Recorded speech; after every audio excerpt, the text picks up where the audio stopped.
Long ago, people in my world ran into this city to hide. But what were they hiding from? And if you want to know how they got to this city, you can click the link in the corner, or you can wait till the end of the video and I'll link the video there too.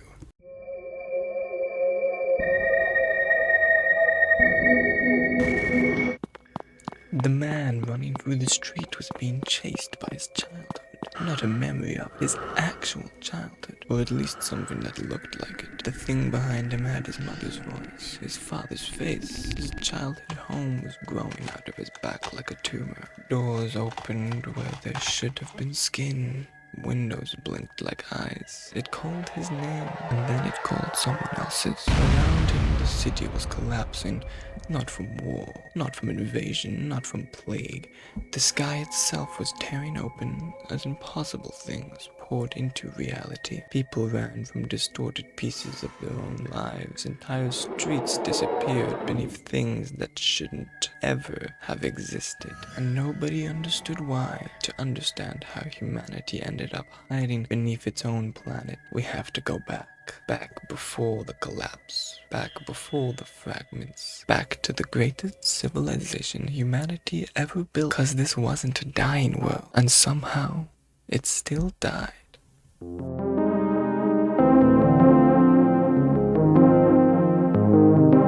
History was not supposed to go this way. In our world, empires rise and fall, civilizations collapse, knowledge destroyed. Humanity spends centuries rebuilding what was already known. But in this world, one civilization never fell. What began as something resembling ancient Rome continued growing and growing and growing. Centuries became millennia. Roads became continents. Trade connected the entire planet. Migration never slowed. People moved freely across the world for thousands of years. Cultures blended, languages merged, old divisions slowly disappeared. Eventually, there were no meaningful borders left, no rival empires, no more world wars, no competing civilizations, only one civilization. A civilization that spanned the entire Earth. And because civilization never collapsed, progress accelerated. Knowledge wasn't lost. Every generation inherited everything from one fall. 1,000 years of work turned into 2,000 years, and then 3,000, and then 4. Technology advanced at a pace humanity had never seen.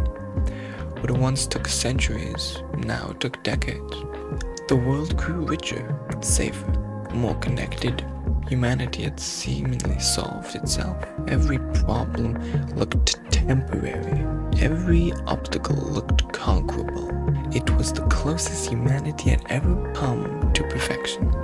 And that was exactly the problem. Because perfection has a habit of hiding its flaws.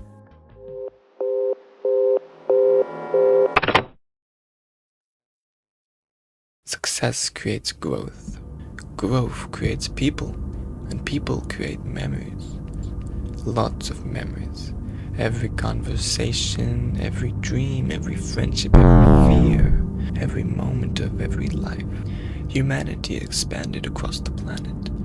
Cities became larger than some ancient kingdoms. Populations reached numbers that would have been unimaginable to their ancestors. But nobody realized they were approaching something. Not a technological limit, not a resource limit, a universal one. The world itself could only contain a finite amount of memory. Just like there's a speed of light, just like there's Newton's laws, there was a limit on memory, a limit on every moment unknown by all, a fundamental law of reality that no one knew existed. No civilization had ever survived long enough to discover it. Until now, until the perfect world. And by the time anyone realized there was a limit, humanity had already breached it.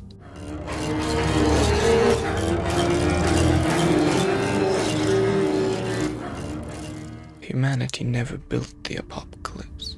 humanity simply became large enough to find it. Historians would later call this moment the singularity of consequence. Not because somebody invented a machine, not because artificial intelligence took over, but because humanity had become too successful, too connected, too numerous, and too alive for its own good. For the first time in history, reality itself ran out of space. The universe could no longer store every moment it contained, and so the memories began to spill. At first, no one noticed. A familiar voice in an empty room. A place that just felt somewhat wrong. Dreams, more vivid than ever. Small things, easy things to dismiss. And the memories became physical, or rather, something inspired by the memories became physical. Instead, it produced broken pieces, corrupted fragments, distorted interpretation. Humanity called them fragments. Reality was overflowing, and humanity was drowning in the pieces. Humanity stood at the peak of its achievements, and at the end of an extinction. The fragments, larger, more violent, more unpredictable, entire civilizations vanished beneath memory storms. Reality was unstable, and for the first time in thousands of years, people became afraid of what there was to come.